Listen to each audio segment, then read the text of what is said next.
Hello दोस्तों, good morning. स्वागत है एक बार फिर से आप सभी का एमजेटी एजुकेशन में। दोस्तों आज है 26 नवंबर। आज की डेट बहुत ज्यादा इंपॉर्टेंट है। आज दोस्तों मनाया जाता है संविधान दिवस। तो संविधान दिवस की सबसे पहले तो आप सभी को बहुत बहुत शुभकामनाएं। संविधान दिवस के अलावा आज ही दोस्तों मनाया जाता है राष्ट्रीय दुग्ध दिवस। राष्ट्रीय दुग्ध दिवस, ठीक है। श्वेत क्रांति के जनक डॉक्टर वर्गीज कुरियन जी की जयंती के अवसर पर मनाया जाता है। फिलहाल इन दोनों दिवस के बारे में अगर कोई भी नया अपडेट जुड़ता है तो उसके साथ मैं आपको कल बताऊंगा। वीडियो अगर पसंद आएगी तो लाइक और शेयर करना मत भूलना। चैनल पर नए आए हो चैनल को सब्सक्राइब कर देना। हम लोग बात करेंगे आज के दिन के शानदार करंट अफेयर के क्वेश्चंस की, लेकिन उससे पहले रिवीजन करेंगे कल का क्विकली। कटक उड़ीसा में दोस्तों एक वर्ल्ड रिकॉर्ड सेट हुआ है। ये वर्ल्ड रिकॉर्ड है सबसे कम समय में सबसे ज्यादा पेपर बोट बनाने का। कटक में जो अभी बाली यात्रा उत्सव आयोजित हो रहा था वहां पर 35 मिनटों में 22,000 से ज्यादा पेपर बोट बनाए गए हैं। सोनजल महोत्सव ये अभी हाल ही में जम्मू कश्मीर में आयोजित हुआ। भारत और इंडोनेशिया ने एक संयुक्त अभ्यास किया है। ये गरुड़ शक्ति के नाम से जाना जाता है। ये इंडोनेशिया में आयोजित हुआ है। भारत ने अभी हाल ही में उड़ीसा के व्हीलर द्वीप, जिसका अब नया नाम हो चुका है डॉक्टर एपीजे अब्दुल कलाम द्वीप, वहां से अग्नि 3 मिसाइल का सफल परीक्षण किया है। वहीं खेल मंत्रालय ने तेंजिंग नार्गे साहसिक पुरस्कार 2021 की घोषणा करी हुई है। इसके अलावा खादी एवं ग्रामोद्योग आयोग के नए सीईओ बनाए गए विनीत कुमार। और अभी चर्चे में रही पुस्तक एक्सीडेंटल जार, इसको लिखा है एंड्रयूज एस वेइस ने।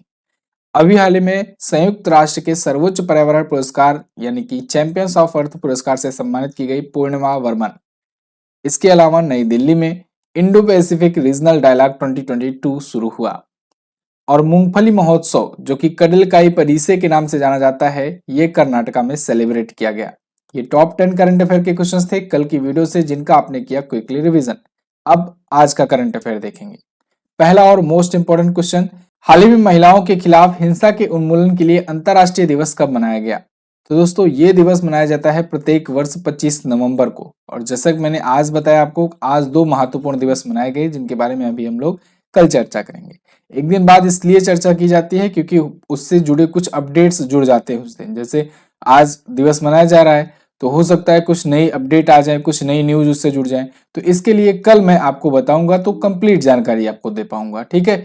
नहीं तो अगर वैसे केवल दिवस ही बताना होगा तो दिवस तो मैं दिसंबर महीने का भी बता सकता हूं अभी, ठीक है। चलो फिलहाल हम लोग बात करते हैं इस दिवस की। तो यहाँ पर international day for the elimination of violence against women मनाया गया यूनाइटेड नेशन के द्वारा 25 नवंबर को, ठीक है। प्रत्येक वर्ष ये मनाया जाता है और ये आज से नहीं मनाया जा रहा है, 1993 से ही मनाया जा रहा है। 1993 में यूनाइटेड नेशन की जनरल असेंबली के द्वारा इसे घोषित किया गया था। इस बार की थीम रखी गई है unite activism to end violence against women and girls. तो यह दिवस नाम से ही स्पष्ट है कि कोई भी विमेन हो, कोई भी गर्ल्स हो, उसके खिलाफ जो हिंसा होती है ना, उनको बहुत सारी यातनाएं झेलनी पड़ती है, या बहुत सारे चीजों का सामना करना पड़ता है। तो इसको कैसे खत्म किया जाए, इसका उन्मूलन कैसे किया जाए, इसके प्रति लोगों को जागरूक कैसे किया जाए, इसके लिए यह दिवस मनाया जाता है। क्लियर है? आगे देखते हैं। नेपाल के प्रांतीय और संसदीय चुनाव में प्रधानमंत्री शेर बहादुर देउबा ने कौन सी बार चुनाव जीता? तो ये क्वेश्चन बहुत ही आप केयरफुली पढ़ेंगे। बहुत सारी जगहों पर आपको आज इसको पढ़ने के बाद कंफ्यूजन पैदा हो सकती है। नेपाल में अभी प्रांतीय और संसदीय चुनाव चल रहे हैं। अभी कुछ दिन पहले भी मैंने ऐसे ही एक क्वेश्चन का जिक्र किया था जिसमें बताया था कि भारत के जो मुख्य चुनाव आयुक्त हैं वर्तमान में राजीव कुमार जी को मुख्य पर्यवेक्षक के रूप में वहां पर इनवाइट किया गया था कि आप आओ और अपनी निगरानी में एक प्रकार से हमारे यहाँ चुनाव संपन्न करवाओ, जिससे लोगों को भरोसा रहे कि जो चुनाव हुआ है वो बिल्कुल पारदर्शी तरीके से हुआ है, वहां पर कोई धांधली नहीं करी गई है। तो ये वहां पर संसदीय और प्रांतीय चुनाव चल रहे थे, इस वजह से बुलाया गया था। अब उसी प्रांतीय और संसदीय चुनाव में वहां के जो प्राइम मिनिस्टर हैं करंट टाइम पर, वो भी एक सांसद का चुनाव का पद लड़े हुए थे, उम्मीदवार थे, ठीक है, क्योंकि होना ही पड़ेगा। तो उस उम्मीदवारी के पद में यानी उस संसदीय चुनाव में ये 7वीं बार जीते हुए हैं। आप आज इसको पढ़ोगे तो बहुत जगहों पर आपको 7वीं बार प्रधानमंत्री का मिल जाएगा, बहुत सारी वेबसाइट पर। तो आपको 7वीं बार प्रधानमंत्री नहीं याद रखना है, 7वीं बार नहीं है प्रधानमंत्री, 7वीं बार ये सांसद बने हुए हैं।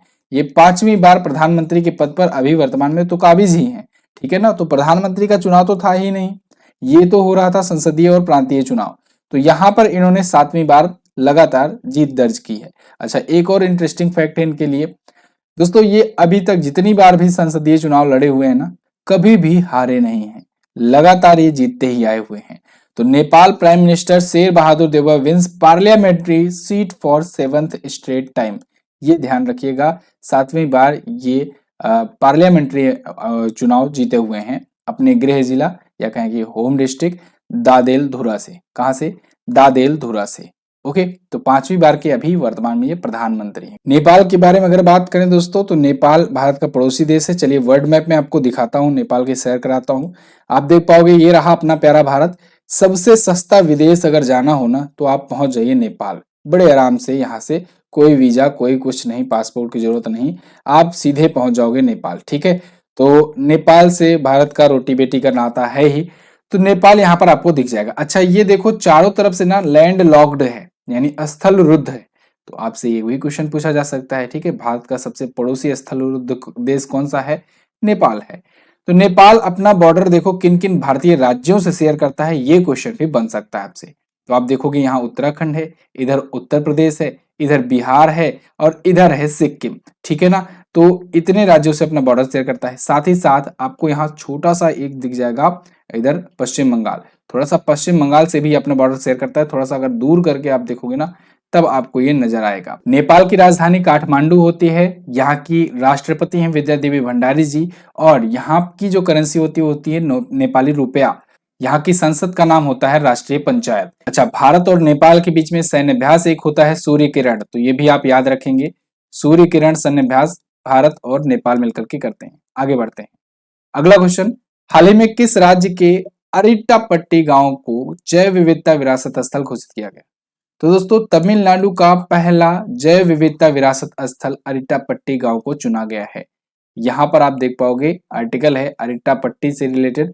अरिट्टापट्टी village notified as Tamil Nadu first biodiversity heritage site. तो ये तमिलनाडु का पहला बायोडायवर्सिटी हेरिटेज साइट घोषित किया गया है। तमिलनाडु सरकार के द्वारा ही ये घोषित किया गया है अरिट्टापट्टी। ठीक है, तो ये तमिलनाडु के किस जिले में पड़ता है? ये पड़ता है मदुरई जिले में, तो ये भी आप याद रखेंगे। अब यहाँ पर 250 पक्षी प्रजातियां उपस्थित हैं। इसके अलावा ये समृद्ध जैविक और ऐतिहासिक महत्व रखता है अपने आप में तमिलनाडु। अच्छा, राज्यों का ना एक एजेंडा होता है। कोई गवर्नमेंट आती है ना किसी राज्य में, तो उसका एक एजेंडा होता है कि किस पर उसे काम करना है। जैसे यूपी में देखोगे तो योगी बाबा जब से आए, तो शुरुआत में तो ये गाड़ी पलटवा रहे थे, उसके बाद फिर क्या हुआ कि बुलडोजर चलना शुरू हुआ। ठीक है, मतलब इनका उद्देश्य था कि अवैध जो कब्जा है, अवैध जो जमीनें लोगों ने हड़प रखी हैं, माफियाओं ने, उनको खत्म करना। ठीक है, तो ये सब था। ऐसे तमिलनाडु पर आपने नोटिस किया होगा कि पिछले दिनों में जब से ये एमके स्टालिन वाली जो सरकार आई हुई है, तब से आप देख पाओगे कि यहाँ पर ना जीव जंतुओं को बहुत ज्यादा महत्व दिया जा रहा है, और बहुत सारे बायोडाइवर्सिटीज, बहुत सारे वन्यजीव अभ्यारण्य, इन सब की घोषणाएं की जा रही हैं। ठीक है, लोग जंतुओं का संरक्षण के लिए किया जा रहा है। अभी मैंने आपको बताया था सिलेंडर लॉरिस अभ्यारण्य खोला गया, भारत का पहला। इसके अलावा डुगोंग नेशनल पार्क या डुगोंग संरक्षण रिजर्व खोला गया। ठीक है, इसके अलावा हाथी की मृत्यु पर ऑडिट ढांचा इन्होंने पेश किया। ठीक है ना, इसके अलावा भी बहुत सारे ऐसे क्वेश्चंस इनसे देखने को मिले। और अभी देखो, अब जैव विविधता विरासत स्थल भी घोषित कर दिया गया है अरिट्टापट्टी गांव को। क्लियर? तो ये सारी चीजें आप तमिलनाडु से याद रखेंगे। अब तमिलनाडु आया है, उसके बारे में जानेंगे। इंडिया के मैप में अगर आप यहाँ पर देखोगे, सबसे नीचे ये आपको दिख जाएगा तमिलनाडु। चेन्नई इसकी कैपिटल है। एमके स्टालिन डीएमके पार्टी से यहाँ के सीएम हैं, और इन्होंने अपनी आत्मकथा लिखी है उंगलिल ओरुवन। क्या? उंगलिल ओरुवन। उंगलिल ओरुवन, ये इनकी आत्मकथा है, ये याद रखिएगा, इंपॉर्टेंट है, पूछा जाएगा आपसे। गवर्नर है आर.एन. रवि। यहाँ पर झीलों की अगर बात करें तो पुलिकट झील है, बहुत इंपॉर्टेंट है। नेशनल पार्क में अन्नामलाई टाइगर रिजर्व है, मुदुमलाई नेशनल पार्क है, ये भी इंपॉर्टेंट है। इसके अलावा भरतनाट्यम बहुत ही प्रमुख लोक नृत्य है यहाँ का। ठीक है, और रामेश्वरम, ऊटी, कन्याकुमारी, कांचीपुरम, तो ये प्रमुख तीर्थ स्थल या कहें कि चर्चित स्थल हैं। 38 जिले हैं। विधानसभा में सीटों की संख्या 339 है, और लोकसभा में 39 सीटें और 18 सीटें राज्यसभा से में जाती हैं यहाँ से। नीलगिरी तहर राजकीय पशु है। राजकीय पक्षी की बात करें, पन्ना कबूतर, और राजकीय पुष्प है बचनाग या ग्लोरी लिली। आगे बात करते हैं, सीडीपी की जलवायु कार्रवाई सूची में शीर्ष पर कौन सा शहर है? तो दोस्तों, शीर्ष पर आया हुआ है मुंबई। एक्चुअली में यहाँ पर थोड़ा सा आपको ऐड करना होगा, ये दक्षिण एशियाई शहर बना है, दक्षिण एशियाई शहर बना है, ठीक है ना। दक्षिण एशियाई शहरों की लिस्ट में ये टॉप पर है। सीडीपी की अभी जलवायु कार्रवाई सूची लिस्ट जारी करी गई, इसमें अलग अलग कैटेगरीज जारी करी गई कि मतलब पूर्वी एशियाई देशों में कौन सा शहर टॉप पर है, दक्षिण एशियाई देशों में कौन सा शहर टॉप पर है, ऐसे ऐसे करके, ठीक है ना। उसके बाद फिर उत्तर एशिया में, इसके अलावा फिर यूरोप में, ठीक है, उत्तर अमेरिका में, अलग अलग करके। यहाँ पर मैं आपको मैप भी दिखा दे रहा हूँ, कुछ इस प्रकार से इन्होंने मैप जारी किया हुआ है। तो इसमें साउथ एशियन कंट्रीज में जो सबसे सबसे क्या इकलौता शहर बना हुआ है वो है मुंबई, ठीक है। इधर आप आओगे तो इधर ये पड़ जाता है इधर ये पड़ जाता है पूर्वी एशिया, इधर ये पड़ जाता है दक्षिण पूर्वी एशिया, ठीक है। तो ये सभी जो है ये अलग अलग कैटेगरी में आ जाते हैं, लेकिन इधर दक्षिण एशिया की कैटेगरी में ये बता रहे हैं केवल और केवल मुंबई है इसमें, इस लिस्ट में। बाकी आप देखोगे इधर यूरोप में बहुत सारे हैं, अमेरिकन सिटीज बहुत सारी इसमें छाई हुई हैं, ठीक है ना। साउथ अमेरिकन सिटीज भी यहाँ पर हैं। तो आपको सीडीपी की ये लिस्ट मिलेगी, सीडीपी की जलवायु कार्रवाई सूची। इसमें दक्षिण एशिया का पहला शहर बना है, भारत का पहला शहर बन गया है। 5वीं ये संस्करण है, लिस्ट की रिपोर्ट है, ठीक है। और दुनिया भर में बहुत सारे शहर इसमें शामिल हैं, कुल 122 शहर जारी किए गए हैं दुनिया भर के। क्लियर है, आगे बढ़ते हैं। हाल ही में किसके द्वारा लिखी गई पुस्तक नाउ यू ब्रीथ का विमोचन किया गया? तो दोस्तों राखी कपूर, जो कि बेस्ट सेलर बुक लिख चुकी हैं। राखी कपूर बहुत ही जानी मानी राइटर हैं, इन्होंने एक नई पुस्तक अपनी लिखी है नाउ यू ब्रीथ। यहाँ पर आप देख पाओगे ये है राखी कपूर। तो इनकी पूरी पुस्तक का नाम है now you breathe overcoming toxic relationship and abuse, ठीक है, पुस्तक का पूरा नाम है ये। तो ये पुस्तक अभी लॉन्च की गई। इससे पहले इन्होंने इनफर्टिलिटी, इम्पेशेंस एंड इंट्यूशन नाम से एक पुस्तक लिखी हुई थी, ठीक है, जो कि बेस्ट सेलर रही थी। ये बहुत ही फेमस फिजियोथेरेपिस्ट और लेखिका हैं। अच्छा, अब फिर से पुस्तक आ गई तो फिर से रिवाइज कर लेंगे। A confused mind story most important book है, इसको लिखा है साहिल सेठ ने। डॉक्टर विमल जालान आरबीआई के पूर्व गवर्नर हैं, इन्होंने from dependence to self reliance नाम की पुस्तक लिखी। रेने नाबा के द्वारा डीन्यूक्लियराइजेशन ऑफ एशिया लिखी गई। सेन वाटसन जो कि क्रिकेटर हैं, इन्होंने विनिंग द इनर बैटल लिखा। गौतम बोरा की पुस्तक आई नल नाडा अंटिल वी मीट अगेन। कार्टूस साहब पुस्तक आई मेजर जनरल इयान कार्डोजो की। और साइमन सेबेक की पुस्तक आई द वर्ल्ड। इसके अलावा एंड्रयूज एस वीस की पुस्तक आई एक्सीडेंटल जार। और अब राखी कपूर की पुस्तक नाउ यू ब्रीथ। क्लियर, पुस्तक पुस्तक पुस्तक। देखिए किसी दिन ऐसा आएगा जब मैं भी अपनी पुस्तक का अनाउंसमेंट करूंगा, ठीक है, आप लोग को बताऊंगा कि मेरी भी पुस्तक आएगी।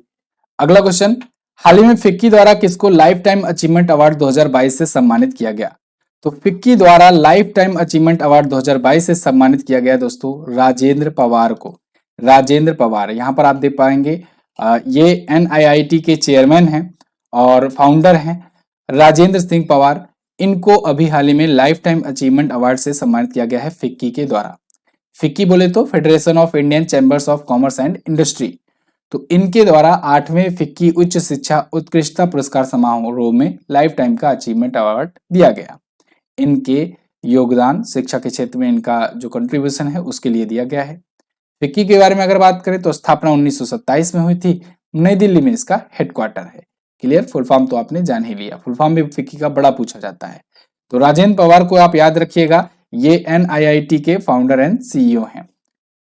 अनवर इब्राहिम, ये किस देश के प्रधानमंत्री के रूप में शपथ ग्रहण किए? तो अनवर इब्राहिम दोस्तों अभी हाल ही में मलेशिया के नए प्राइम मिनिस्टर बने हैं। मलेशिया की ये 10वें नंबर के बनाए गए हैं प्राइम मिनिस्टर। अभी हाल ही में इन्होंने शपथ ग्रहण की है 10वें प्राइम मिनिस्टर के रूप में, ठीक है। तो इनको वहां के जो राजा हैं सुल्तान अब्दुल्ला, उन्होंने नियुक्त किया है। ये पूर्व प्रधानमंत्री महाथिर मोहम्मद के टाइम पर उप मुख्यमंत्री हुआ करते थे। मलेशिया आया है, चलिए मैं आपको मलेशिया घुमा देता हूँ। तो वर्ल्ड मैप में आप देख पाओगे ये रहा अपना प्यारा भारत। यहाँ से आप आओगे ना इधर साउथ में, कल मैंने आपको इंडोनेशिया घुमाया था ना, तो इंडोनेशिया घूमे हो तो वहीं से अब मलेशिया भी घूम करके लौटो। देखो इंडोनेशिया ये नीचे वाला मैंने आपको बताया था, ये पूरा जो है ये नीचे वाला ये इंडोनेशिया है पूरा का पूरा। इसके जस्ट ऊपर ये जो आपको ये पार्ट दिखता है ना, ये पार्ट और इधर वाला पार्ट ये है मलेशिया। यानी कि यहाँ से बॉर्डर लगता हुआ मलेशिया का, इधर सिंगापुर थोड़ा सा छोड़ दो, उसके बाद ये ऊपर वाला फिर से ले लो, ये पड़ता है मलेशिया। और यहाँ पर ब्रुनेई भी एक अलग देश है, इसको भी थोड़ा सा छोड़ देना है आपको, ठीक है। कुआलालंपुर यहाँ की होती है कैपिटल और मलेशियाई रिंगित या कहें रिंगित यहाँ की होती है करेंसी। ठीक है, मलेशिया के जस्ट ऊपर यहाँ तक ये थाईलैंड पाया हुआ है। मतलब जहां पर जो कब्जा कर लिए वही अपना देश बना लिए। एक टाइम पर तो सब पर जापान का ही कब्जा था। अगला क्वेश्चन है अपना, किस फिल्म ने IFFI अवार्ड 2022 में 53 आवर चैलेंज यानी 53 आवर चैलेंज का खिताब जीता? अगर आपको याद हो, अभी कुछ दिन पहले ही मैंने बताया था कि जो केंद्रीय मंत्री हैं अनुराग ठाकुर जी, इन्होंने 53 आवर चैलेंज लॉन्च किया था और इस चैलेंज का रिजल्ट आ चुका है। यानी कि इसमें मैंने बताया था ना कि 53 घंटों में एक मूवी बनानी है, शॉर्ट फिल्म बनानी है। तो वो शॉर्ट फिल्म बनाई गई, वो प्रतियोगिता थी और उसमें जिस फिल्म ने जीता हुआ है अवार्ड, उस फिल्म का नाम है डियर डायरी। क्या नाम है? Dear diary. तो आज की उस दिन की वीडियो जो अगर देखेंगे उनको ये वाला क्वेश्चन बहुत अच्छे से समझ में आ जाएगा। मैंने बताया था कि एक IFFI अवार्ड हो रहा है, उसके बारे में तो मैं जल्द ही वीडियो लाने ही वाला हूँ। गोवा में हो रहा है, उसका भी रिजल्ट आ गया है। तो 75 क्रिएटिव माइंड्स ऑफ टुमारो पर एक 53 आवर चैलेंज एक निकाला गया था, एक प्रकार से प्रतियोगिता जारी करी गई थी और उसमें यह था कि कौन कौन ऐसे हैं पार्टिसिपेंट जो 53 आवर्स में ही एक मूवी तैयार कर सकते हैं। एक शॉर्ट फिल्म बनानी थी और जो सबसे बेस्ट फिल्म होती उसको अवार्ड दिया जाता। तो यहीं पर बेस्ट फिल्म चुनी गई है डियर डायरी। क्लियर है? International film festival of India ये गोवा में आयोजित हो रहा है और इसमें टीम पर्पल के द्वारा बनाई गई इस फिल्म को चुना गया है बेस्ट फिल्म। ओके, ये 53 घंटों के भीतर आइडिया ऑफ इंडिया एट 100 पर एक लघु फिल्म बनाने को चुनौती दी गई थी इसके तहत। आगे बढ़ते हैं। हाल ही में अखिल भारतीय तकनीकी शिक्षा परिषद यानी कि AICTE के नए अध्यक्ष कौन बने? तो इसके नए अध्यक्ष बन गए हैं TG सीताराम। TG सीताराम जो अभी तक IIT गुवाहाटी के डायरेक्टर थे, अब ये all Indian council of technical education के नए होंगे अध्यक्ष। ठीक है, डायरेक्टर होंगे इसके। तो इन्हें नियुक्त किया गया है अभी हाल ही में। यहाँ पर आप आर्टिकल भी देख पाओगे।